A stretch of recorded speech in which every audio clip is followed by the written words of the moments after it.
I think the design thinking clearly offers a structure or an approach, right? And in fact, it's an aid for the innovators.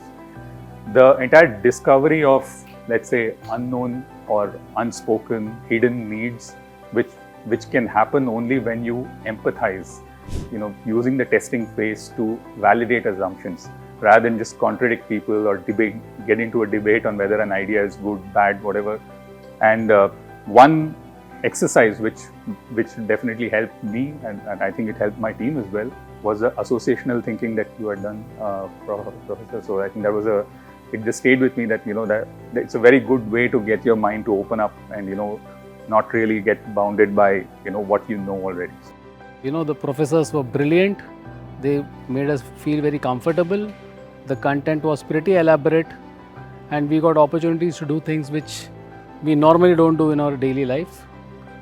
Yes, most of the things that we learned here are genuinely implementable, and I think it has really added value to my current position in my company.